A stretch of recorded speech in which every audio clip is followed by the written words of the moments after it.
마태복음 1장 1절 우리 함께 다 같이 봉독 암송하실 수 있죠? 시작. 아브라함과 다윗의 자손 예수 그리스도의 세계라. 아멘. 하나님은 무한태초에 말씀으로 계셨고 이 말씀으로 함께 계시던 예수님께서 사람이라고는 인격체를 옷 입듯이 입고 오셔서 우리에게 보여주셨습니다. 그렇죠? 33년 그리고 그리고 40일 동안 이 땅에 계시다가 승천하시고 다시 오시게 될 것입니다. 자, 그런 하나님께서 계획하신 일들이 성경에 이렇게 맥처럼 이렇게 쭉 흐르는 게 있습니다. 우리 쉽게 타락한 인생들을 구원한다 이렇게 얘기를 하지요. 근데 하나님은 그 이전에 창세전에 두 번째 위가 되시는 성자 하나님의 짝을 만들어서 영원히 하나가 되게 하는 것을 계획하셨습니다. 이걸 방해하면 다 치워버립니다. 사탄의 역사건 뭐건 제국이건 뭐건 다 치워버립니다. 하나님은 언제나 역사하실 때 예언으로 먼저 말씀을 하시고 역사를 주관하여 주십니다. 그래서 이사야서를 읽어보면 예언을 미리 해놓고 그대로 할 수 있는 역사를 이루어갈 수 있는 신이 있으면 내가 인정해 주겠다. 그 아무도 그렇게 못하죠. 하나님께서 보이지 않는 하나님이신데 하나님을 모시고 있는 생물천사라든지 이런 것들은 요한이나 이런 사람들 또 에스겔이나 이런 사람들이 환상을 통해서 보고 있었죠. 그래서 이 동쪽에는 사자 얼굴을 하고 서쪽에는 소의 얼굴 혹은 그룹 얼굴이라고 말하고 남쪽에는 사람의 얼굴이고 북쪽에는 독수리의 얼굴을 가진 그런 보호자 생물의 신 한가운데 있고 이렇게 사방으로 이렇게 간다. 여러분 의자 앉는 걸 보면 거기 앉아있는 사람의 품격이나 위치나 이런 걸 하죠. 중국이라든지 한국 같은데 이렇게 왕이 앉는 의자가 있지 않습니까? 거기 언제나 뭐가 그려져 있죠? 원래 용이 그려져 있죠. 중국 의자를 보면. 거기 딴 사람이 앉으면 어떻게 되죠? 금방 묘하지 날아가죠. 거기 앉아있는 사람의 그 품격이나 인격이나 성격을 나타내는. 하나님이 왜 생물천사들을 그런 얼굴로 보여놨을까? 이것이 영적으로 이렇게 신약에 내려오다 보니까 예수님의 사복음으로 남아있죠. 그래서 마태복음 사자복음이라고 그러죠. 마가복음 소의 복음이라고 말하고 누가복음 그래서 인자란 말이 제일 많이 나오는 인자복음 사람의 얼굴 그래서 인자복음이라고 그러죠. 그리고 성격이 다르게 독수리는 위에 날아다니잖아요. 그래서 이 공간복음에 들어가지 않고 독수리 복음이다 이렇게 얘기를 합니다. 요한복음을. 근데 이 사복음 가운데 교회란 단어가 얼마나 나올까요? 마태복음밖에 없습니다. 마태복음은 그래서 이 족보라고 하는 것은 이제 책이라는 뜻인데요. 예수님이 아브라함과 다윗의 자손 예수 그리스도의 세계라. 오늘 제가 설교지만 예수 그리스도가 아브라함의 자손일까? 이런 내용을 여러분들에게 오늘 소개해드리기를 원합니다.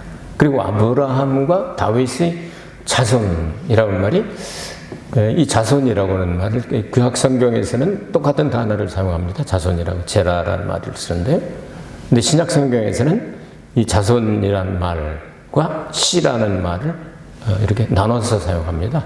자손이라는 말은 아들이란 뜻이에요. 피오스라고 하는 아들이란 뜻이고요. 그 다음에 씨라는 말은 근원을 얘기합니다. 그 씨에서 나온다. 성경에는 예수님께서 아브라함의 자손이라고 분명히 기록을 했는데 육신을 그 자손의 형태를 취해서 그 집안에서 몸으로 나오게 하신 것이지 사실은 성경을 보면 그리스도가 먼저죠. 창세전에 영원전부터 계셨으니까 그런 내용들을 여러분들에게 오늘 소개해 드리기를 원합니다. 자, 그럼 한번 보겠습니다. 그러면 아브라함의 자손이다. 이렇게 이야기를 하고 있어요.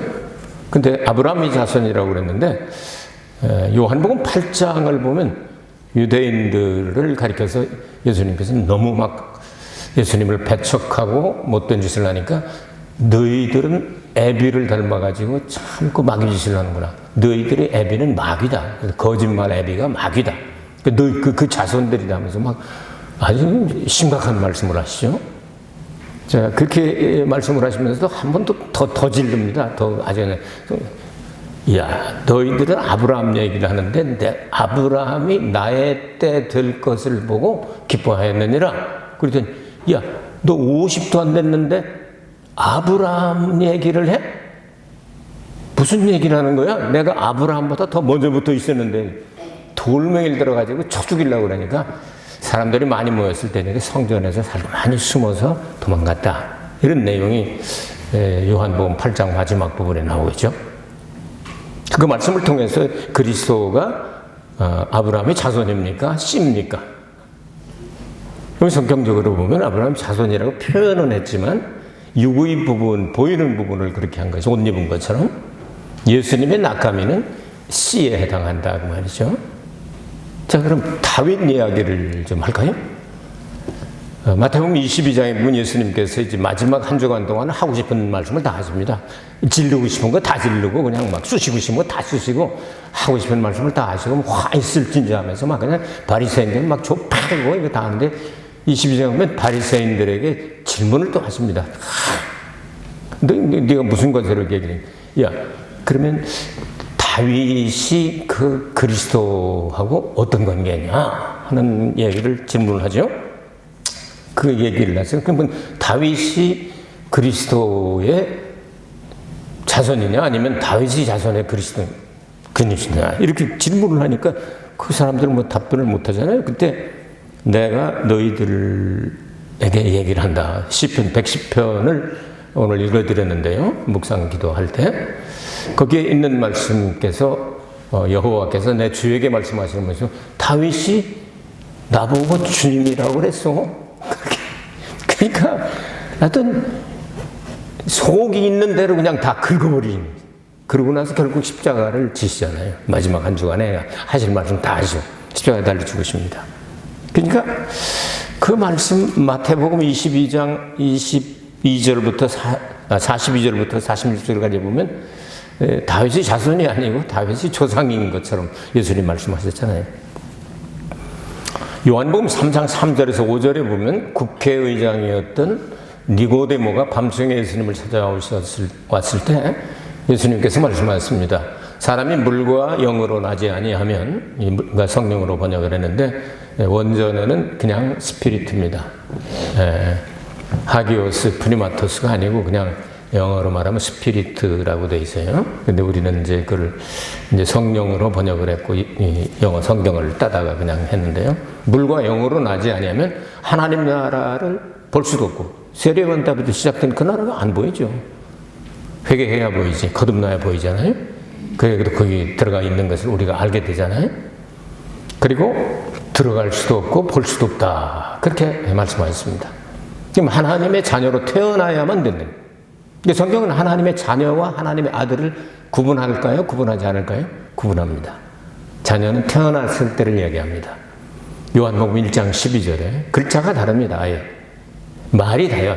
하나님의 자녀라는 단어와 그 다음에 하나님의 아들은 그 자녀가 성장해서 예수님과 함께 하나님의 나라를 상속할 만큼 성장한 사람을 하나님의 아들이라고 말합니다. 여러분 하나님의 자녀로 태어나셨습니까? 태어나셨죠? 예, 그러니까 이게 뭐이시죠? 근데 하나님의 상속자, 아들로 성장하고 계십니까? 성장해야 돼. 예수님만큼 성장해야 되는 거예요. 어떤 애들 귀여워하면, 아이고, 요거 너무 귀여워, 큐트하면서, 이거 인형 같아가지고 요거 안 자라고 그대로 있으면 좋겠다. 그게 표현하는 방법이 그렇게 해서 하는 것이지, 사실 진짜로 그렇게 되면 그보다 저주는 없어요. 태어나가지고 안 자라봐요. 귀여워하잖아요. 자라야 됩니다.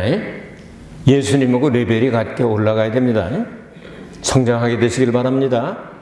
점점 성장해서 예수님을 닮아서 예수님이 신부감으로 그냥 딱, 손색이 없다. 착하고 충성된 종아인데, 충성된 종아. 번역을 우리한테 그렇겠지만, 영어로 번역할 때 보면 faithful이라고 해요. 신실한 종아, 그런 뜻입니다. 신실한 종아, 네가 작은 일에 신실하였으니 내가 큰 일을 맡기겠다. 이런 말씀. 자, 지금까지 살펴본 것 가운데 아브라함과 다윗의 자손입니까? 예수님께서 그분보다 훨씬 더 오래되신 근원이십니까? 씨입니까? 씨라고 성경은 말씀하고 있죠. 그렇죠. 여기까지 됐죠. 그런데 이제 그 다음에가 이제 중요한 거예요. 아브라함과 다윗의 자손. 근데 아브라함의 자손, 여러 가지 영적인 의미도 있습니다. 예수 믿는 사람은 아브라함의 영적인 자손으로도 신약 성경 가나디아서는 기록을 하고 있습니다. 그러면 아브라함의 아들이 몇 명이 있었죠? 아브라함의 아들이 그냥 적당히 대답해 보세요. 노래도 있어요. 아브라함이 8명의 아들이 있었는데요. 일본은 노래는 7명의 아들이 있었는데 성경은 8명이 나오거든요. 8명 가운데 아무도 아니고 하나님이 약속한 자녀는 누구죠? 이삭밖에 없어요. 왜? 그래서 아브라함이 이삭을 낳고 이삭을 왜 꼭 집었을까요? 하나님이 약속한 자녀죠. 또 한 가지 중요한 내용이 있습니다. 메시아를 낳기 위해서 부인이 불임증에 걸렸다든지 아니면 그래도 또 예쁜 여자가 보이든지 하면요, 구약 시대는요, 그 율법 오기 전에, 더구나 율법이 왔어도 신약이 오기 전까지는요, 부인들을 많이 얻는 것을 허락하던 시대가 있었어요. 근데 아브라함도 부인이 셋이잖아요. 다윗도 여러 명이고 솔로몬은 1000명이었어요. 엄청 많았어요. 그렇게 가지고 누구의 뱃속에서라도 메시아가 나오게 하는 것이 이스라엘 사람들의 공통 관심사였습니다. 근데 오늘 편집이 되긴 했지만 마태복음 1장에 나오는 41명, 다윗은 2번 겹쳐서 나와서 41명의 이름이 나옵니다. 예수와 그리스도를 따로 해도 41명이 나오는데 그 중에 다른 사람들은 다 여러 명 결혼하는 자식을 엄청 많이 낳는데 딱 한 사람만 이삭. 그 이삭은 아브라함의 자손, 아브라함의 아들이라는 뜻이에요. 아브라함의 아들, 아브라함의 자손. 이 사람이요, 40살에 결혼을 했는데 20년 동안 부인이 그 사랑하는 나엘이 리브가가 애를 못 낳죠? 불임증에 걸려서 애를 못 낳아가지고 그러고 있는데 20년 동안을 한결같이 기다려. 어떤 얘기들이 있었을 거 아니에요. 애 낳아야지. 저기 아리따운 아가씨 있던데 하고 별소리 다 있었을 거예요. 20년이면 강산이 2번이나 변하잖아요. 애 낳아야지 아마 그렇게 얘기했을지도 몰라요. 이런 상황 가운데서도 끝까지 나는 기다려. 애 낳을 때까지 기다려. 하나님이 약속하셨으니까 기다려. 60세가 됐을 때 환갑잔치를, 애 낳는 잔치를 했죠. 자, 여기서 우리에게 가르치는 내용이 무엇일까요? 한 여자만을 기다리는 신랑 되신 예수님. 신부 한 사람만을 기다리는 거예요. 우리 모두가 다 신부가 되는 게 아니라 부분이 돼서 하나로 이루어진 상태를 신부라고 그래요. 성경은 교회라고 말하고. 그래서 언제나 단수로 나와요. 옷도 한 벌이에요. 세마포 환옷도 한 벌로 나와요. 자, 그러면 이런 내용들을 여러분 성경에서, 그래서 아브라함의 자손 그리고 다윗의 자손 예수 그리스도의 세계라, 족보라, 책이라, 그런 뜻이에요. 이해 조금 되셨습니까? 왜 이삭이 여기 나왔는지, 8명 가운데 왜 이삭의 이름만 세웠는지 여러분 이해가 좀 되셨습니까? 예수님을 모형으로, 구약 성경을 가리켜서 그림자라고도 말하고 모형이라고도 말하고 그러잖아요. 카피라고도 말하고. 신약에는 다 실물입니다. 예수님이 실체입니다. 구약의 7절기는 그림자다. 그리고 몸은 구주신이라. 몸이라고 하는 뜻은 실체라는 뜻입니다. 실제는 예수님이다. 그것은 골로새서 2장 16절에서 17절에 나오죠. 이런 내용들을 생각하게 될 때 이삭은 일편단심 끝까지, 그리고 아브라함에게도 사용되지 않은 아하브란 말이 사랑하였더라, 영어로는 affection이라고 하는 뜻인데요. 그 단어를 이삭에게만 썼습니다. 그러니까 끝까지 한 여인만 사랑하는 거예요. 지순지고하게, 지고하고 지순하게 끝까지 한 여자만. 누구 닮았어요? 예수님 안 닮았어요? 우리가 잘생겼냐 못생겼냐 뭐 실수가 있느냐 없느냐 이걸 따지는 게 아니야. 난 너만 보여. 노래도 있잖아. 너만 보인단 말이야 하는 노래도 있잖아. 그 여러 여자가 있는데 너만 보인단 말이야. 예수님의 그 심정을 그대로. 그 예수님은 그래서 재림하실 때 천년왕국에 그 여자만 데리고 들어간다. 그 여자를 교회라고도 말하고 또 신부라고도 말한다. 어린 양의 아내라고도 말한다. 그렇기 때문에 한 아내의 남편으로서 뭐 어쨌든지 한 사람만 나는 바라본다. 그래서 이삭이 리브가를 사랑하였더라 하는 단어를 성경에 남겨놓고 있어요. 그래서 창세기 24장 67절인가요? 나오죠? 이삭이 리브가를 사랑하였더라 하는 그 단어를 특별히 기록을 하고 있어요. 그럼 일단 둥글뱅이 쳐놓으면 참 좋겠죠? 자, 이제 솔로몬에 대해서 얘기를 해보겠습니다. 근데 솔로몬이 어떤 사람이에요? 있는 죄는 다 졌지. 우상 숭배했죠. 1000명이 더 얻어나서 1000명들이 가지고 온 모든 그 신사들을 다 만들어줬죠. 그리고 난 다음에 그 여자들이 가지고 온 신들을 섬기게 했어요. 그리고 어떤 아내는 또 이야기하기를 당신이 정말 날 사랑한다면 내가 가서 이 섬기는 데 가서 같이 있어줘야지 내가 그 사랑을 확인하는 걸로 하겠어. 안 오면 날 사랑하지 않는 걸로 알고 오늘 밤엔 내 방에 오지 마. 이럴 수도 있죠.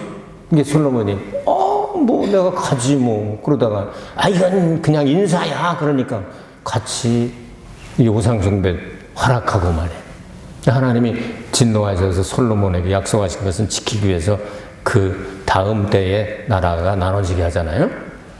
결국 이제 망조가 들기 시작을 하게 되니까 그 다음 주일 또 설교를 하도록 하겠습니다.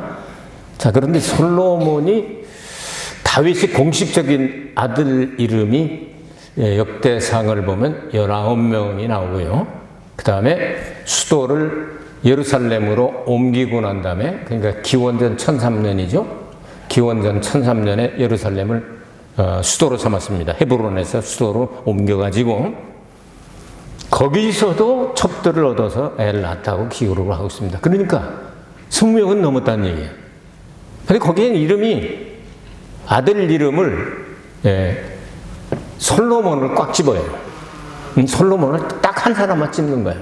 솔로몬이 뭐 했기 때문에 그래요.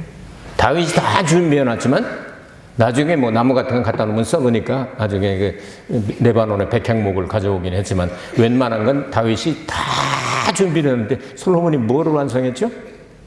성전을 건축을 완성했잖아요. 구약의 성전은 신약의 영적인 뭐죠? 교회죠. 교회의 머리는 누구죠? 예수님이죠. 모퉁이의 머릿돌이 누구죠? 예수님이죠. 교회의 기초석은 누구죠? 12사도죠. 교회의 건물은 누구죠? 우리들이죠. 그래서 성도가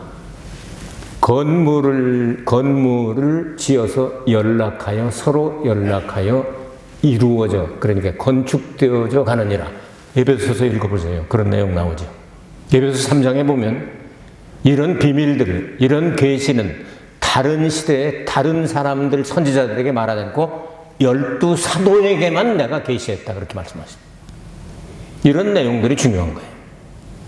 에베소 3장에. 에베소 2장에는 사도들 곧 선지자들의 터위에 성도들을 건물로 세웠다고 나옵니다. 이런 내용들을 붙잡을 줄 알아야 돼요. 성경을 읽으시면서. 중요한 내용이에요. 자, 그러면 우리가 성전이 완성되어져 가는 거죠. 솔로몬이 성전을 완성했죠. 솔로몬을 칭찬하는 게 아닙니다. 그 성전을 완성한 것 때문에 다윗의 아들을 솔로몬으로 하나님이 선택을 하시고 이 아이를 통하여 내가 성전을 건축하겠다. 그대로 된 거예요. 솔로몬 욕하지 말아요. 어떤 목사님은요, 솔로몬은 이런 죄를 졌기 때문에 지옥에 가는 것입니다 하고 하는 걸 제가 설교를 들어본 적이 있어요. 그럼 전도서를 그럼 왜 쓰게 했어요? 회개하고서. 하나님을 떠나면 다 헛된 것이니까 너희들 인생의 본분이 여호와를 경외하는 것이다. 하나님을 섬겨야 돼. 이 반성문 쓰게 한 거 아니에요? 회개시켜가지고. 저는 그렇게 봅니다. 전도서 12장 마지막 부분에 그렇게 말씀하세요. 인생의 본분이 뭐냐? 여호와 하나님을 경외하는 것이다. 인생의 본분이 그런 거예요. 그럼 솔로몬이 누구예요? 솔로몬을 통해서 교회가 완성이 된다는 이야기. 교회 재료가 누구예요? 성도잖아요. 우리가 그렇잖아요. 조상의 허망한 유전들, 우상숭배 안 해본 분 계세요? 거짓말 안 한 분 계세요? 죄 안 진 사람 여러분 계세요? 솔로몬 욕할 만큼 그렇게 자신 있는 사람 계세요? 우리 다 그런 사람들인데 하나님이 독생자 되신 예수님은 잘 참으세요. 끝까지 참으세요. 기다려요. 우리가 사람 될 때까지. 절대로 버리지 않는다는 거예요. 사람이 될 때까지 기다리신다는 거예요. 이걸 나타내는 게 아브라함의 자손, 다윗의 자손. 아브라함의 아들은 누구죠? 이삭이에요. 다윗의 아들은 누구죠? 20몇 명 가운데 솔로몬이죠. 그래서 여기다 기록을 편집을 한 거예요. 다른 사람 싫다는 거야. 예수님은 우리만 보인단 말이야. 얼마나 우리를 사랑하셨든지 하나님이 자기 피로 사신 교회 이렇게 말씀합니다. 또 반복합시다. 구약에는 엘로힘 하나님으로, 여러분 아시죠? 복수로도 있습니다. 그러니까 삼위일체 하나님이에요. 아버지, 아들, 성령. 엘로흐, 이 복수는 엘로힘, 임으로 끝나면 복수예요. 근데 물도 마임, 뭐 하늘, 샤마임, 임으로 끝나요. 복수는. 그럼 하나님 복수예요. 세 분이 신약에서는 확실하게 나와요. 아버지와 아들과 성령으로. 구약에는 그림자니까 검수로 뭐잖아. 기긴 긴데 그림자인 게 셋인데, 근데 동사를 받을 땐 단수로 받는단 말이에요. 삼위일체밖에는 설명할 방법이 없어요. 근데 귀여워. 그림자는 긴데 그림자가 세 개인데, 세 개 같은데, 근데 신약에 오니까 아버지와 아들과 성령이다 이렇게 나오는 거예요. 삼위일체는. 신약에 들어보면 또 각계약진하시네. 아버지 따로, 아들 따로, 성령님 따로. 그래야 예수님이 사람으로 오셔서 성령의 능력을 받으셔가지고 일하시고 승천하시죠. 완전한 사람으로 오셨다는 거예요. 하나님과 동등되셨지만 모든 걸 다 비워놓으시고 스스로 포기하시고 비워놓으시고 사람으로 오셨다. 그리고 성령을 기름 붓듯 하심에 그 능력을 받아가지고 사역을 하시고 가신 거예요. 그렇기 때문에 신약 성경에는 하나님을 떼옷이라고 말하는데 그 떼옷을 문맥에서 찾아야 돼요. 사도행전 20장 28절 또 반복합시다. 하나님이 자기 피로 사신 교회. 그 하나님은 어떤 하나님이죠? 아버지 하나님이에요? 아들 하나님이에요? 성령 하나님이에요? 피 흘릴 수 있는 분은? 자, 이 아주 레벨이 보통 높은 게 아니에요, 여러분은. 이 레벨 가지면 세계에 통용되는 거예요. 이거 모르는 사람 많아요. 세계 통용될 수 있어요. 여러분들은 굉장한 거예요. 그렇게 하나씩 떨어져 있단 말이에요. 그것이 완성될 때 요한계시록 22장에 보호자가 하나 있는데 세 분이 나타나잖아요. 그렇게 되는 거예요. 그 천년왕국이 끝날 때 여러분 집에 가셔서 고린도전서 15장 24절이든가요? 한번 읽어보세요. 세상 나라들을 아들이 아버지께 바칠 때라. 예수님 천년왕국 끝날 때 말씀하는 거예요. 세상 나라들을 다 갖다가 하나님 아버지께 바칠 때가 온다는 거예요. 그러니까 그래서 왕국이 천년 동안, 예수님이 천년 동안 왕노릇 하시고 그때 신부도 한 몸이니까 하나가 되는 거죠. 여러분, 교회에 보내신 성령의 기름으로 준비해야 돼요. 신약 성경 가운데 아주 제일 칭찬받은 교회가 하나 있어요. 데살로니가 교회인데요. 바울이 3주간 동안 전도했습니다. 그리고 교회를 세웠습니다. 근데 얼마나 나중에 들으니까 다르게 성장하는지. 믿음의 역사가 있고, 사랑의 수고가 있고, 소망의 인내가 있고, 최고다, 최고야. 그것은 또 데살로니가전서 2장에 보니까 내가 너희들에게 전해준 말을 사람의 말로 받지 않냐고 하나님의 말씀으로 받아들였기 때문에 이렇게 됐다. 너희들에게 다 이야기해 주다. 그래서 예수님 공중 재림하시는 그 4장에서 말씀하시잖아요. 아무 걱정할 거 없다 하는데 한 가지 내가 염려되는 게 한 가지 있는데 성령을 소멸하지 말아라. 데살로니가전서 5장 23절인가 이렇게 나오죠. 성령을 소멸하지 말라. 다섯 처녀가 등불이 꺼져간다 하는 말, 수배님, 이 말이 소멸되어져 간다 하는 뜻이에요. 성령은 한 번 받으면 그냥 자동으로 주님 나라 갈 때까지 충만한 게 아니에요. 성령의 역사를 일으키게 되면 성령이 그러니까 소멸되어 점점 줄어간. 가솔린 만땅 넣어가지고 뛰어봐 1000km 뛰면 1000km 간 만큼 빠지잖아요. 그냥 우리가 일하는 게 아니고 하나님의 성령의 능력으로 일하는데 빠진다면 그럼 또 채워야 되죠. 기도로 채우고 말씀으로 채우고 하나님 앞에 매달려서 성령을 소멸치 말라. 이렇게 말씀하셨어요. 그러니까 우리는 오늘 성경에서 가장 중요한 부분 가운데 하나를 지금 터치하고 있는 거예요. 마태복음에만 교회라는 단어가 사복음에서 나와요. 성경은 예수님이 교회의 머리로 오시지만 또 다른 말로 하면 예수님이 신랑으로 오시고 교회를 신부로 삼으시겠다는 거예요. 그 중에 아브라함의 아들, 자손이라고 번역된 말이 피오스예요. 그 아들이라는 말이에요. 그 아들이 무슨 말이냐? 이삭을 왜 했냐? 일편단심 아니에요, 이삭. 예수님의 마음이죠. 솔로몬이 성전을 완성시키게 하신 그 예수님, 교회를 예수님께서 완성하신 천년왕국에서 완성을 하겠다는 거예요. 어찌하든지. 그래서 예수님 재림하실 때 잔치를 2번 하시잖아요. 마태복음 22장에 보면. 그래서 청함을 받은 사람은 많습니다. 그 낮에 하는 잔치 오찬을 가리켜서 성경 원문을 보면 아리스톤이라고 되어 있어요. 아리스톤. 점심 오찬, 란치 타임에 아무나 들여오라는 거예요. 그 저녁은 데이프론이라고 되어 있어요. 그 잔치 이름이. 그게 뭐냐면 이 만찬회예요. 그 만찬회에는 거룩한 하얀 옷을 입은 사람만 가요. 근데 거기 옷 안 입고 그냥 새치기에서 뜨는 놈 한 놈 있었잖아요.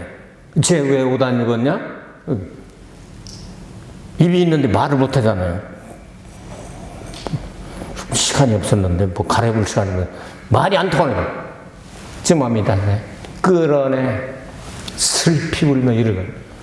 예수님 만나서 신앙생활을 같이 하다가 한 사람은 남고 한 사람은 데려감을 당한다고 말이에요. 정신 바싹 차리고 신앙생활 해도 이거 기본이 된 다음에 하나님, 주님 살아있는 동안 이 세상에서 내가 주의 일을 하고 싶으니까 물질의 복을 주시옵소서. 바라크죠. 바라크의 3가지 뜻이냐. 하나는 축복하다는 뜻이 있습니다. 하나는 하나님께서 하실 땐 복을 주신다 하는 뜻이고, 우리가 하나님을 섬길 때는 송축해 내 영혼 하면서 송축한다는, 그게 히브리 원문에는 바라크로 되어 있는 거예요. 내 영혼아, 내 속에 있는 것들아, 다 그 성호를 송축하라 할 때, 그 바라크예요. 우리 세상에 있을 동안. 근데 아슈레이라고 하는 축복은 영적인 영원한 복이에요. 신약의 마카리오스 축복은 천년왕국에 들어가 누리는 축복을 이야기해요. 이게 결정되고 난 다음에 동경역에서 오사카역까지 신칸센으로 가는 길이 있습니다. 철로에 올라가야 가지. 일단 거길 타서 그 다음에 도시락을 나눠 먹든지 수다를 떨든지 마음에 안 든다고 좀 이렇게 다투든지 뭐 하여튼 그건 얘기는 안 하겠어 나는. 그러나 가장 중요한 것은 거기에 열차에 타야 거길 가는 거예요. 아시겠죠? 여러분이 일도 잘하시고 사업도 잘하시고 11조도 늘어나고 막 그냥 봉사도 많이 하시고 얼마든지 저는 그걸 복을 빌고 싶죠. 축복하고 싶죠. 그게 축복이에요. 그게 바라케요. 그렇게 해드리고 싶어요. 그러나 그걸로 끝나고 마카리오스는 맛도 못 보고 못 걸어간다면 이보다 비참한 인생은 있을 수 없는 거죠. 그거를 해놓고서 하자는 얘기예요. 아시겠죠? 제가 이야기하는 내용의 중심을 아시겠죠? 아브라함과 다윗의 자손, 예수 그리스도의 세계라는데 원문에 보면은 아브라함의 아들, 다윗의 아들, 예수 그리스도의 족보를 기록한 성경책이다. 비블리오스. 이렇게 돼 있어요. 그러니까 여기 나오는 아들 하나가 이삭이 예수님을 마음을 표현하고 솔로몬이 성전을 완성하게 하는 것처럼 교회가 완성될 때까지 예수님 기다리십니다. 그리고 요한계시록 22장 7절, 12절, 또 22절인가요? 이렇게 보면은 내가 속해 오리라. 내가 속해 오리라. 내가 오리라. 이게 이제 수요일날 성경 공부 시간에 자세히 말씀을 드렸는데 요 태라고 하는 게 수동태냐, 능동태냐, 아니면 기포태냐 뭐 이런 게 있는데요. 이 곧 하는 말이 속히 오리란 말이에요. 하나님 나라에서 속히예요. 그 지금 이틀도 안 지는, 한 이틀 됐나? 하루가 천년 같고 천년이 하루 같으니까. 속히 오시는 거예요. 일주일 만에 오신다 그러면 속히 오시는 거지. 지금 주님 아직 안 오셨잖아요. 속히 오리라 그렇게 말씀을 하셨는데 그 태를 연구를 해보면요. 예수님께서 이렇게 완성이 돼야, 신부가 완성이 돼야 또 보내져서 하나님 아버지로부터, 아버지가 장가 보내주잖아요. 그러니까 아버지로부터 보내져가지고 또 자기가 기뻐서 자발적으로 이런 내용들이 다 들어있는 태예요. 내가 속히 오리라. 그러니까 아멘 주 예수의 오시옵소서 해놓고 지금 2000년이 지났는데도 깜깜무소식이잖아요. 그런데 곧 오시요. 곧 오시요. 그 예수님께서 바로 솔로몬을 통해서, 이삭을 통해서, 아브라함과 다윗을 통해서 우리에게 주시는 메시지가 뭐냐면 예수님은 기어코 신부를 얻으시겠다는 거예요. 한마디로 얘기하면 그 내용을 여러분이 오늘 성경 전체를 지금 관통한 거예요. 이렇게 성경 전체를 관통하는 것을 여러분 몇 개를 이렇게 딱 이렇게 기둥을 딱 붙잡고 성경을 읽어나가시면요 성경이 보여요. 이래서 이렇게 말씀하셨구나. 이래서 말씀하셨구나. 아이고 할렐루야, 할렐루야가. 여러분 신앙이 저는 성장되어서 예수님과 함께 영원한 그 나라를 하나님의 자녀로 끝나지 말고 재롱 부리다 끝나지 말고 상속자가 되기를 저는 기도합니다. 거기 상속자가 되어야 그래야 영원히 문제가 없는 거예요. 거기까지 우리 같이 가자는 거예요. 전 그게 목표예요. 그래서 한 40년 동안 쭉 이 한 자리에서 이 메시지를 계속 증거해 오고 있습니다. 앞으로도 계속 그렇게 할 거예요. 여러분 같이 갑시다.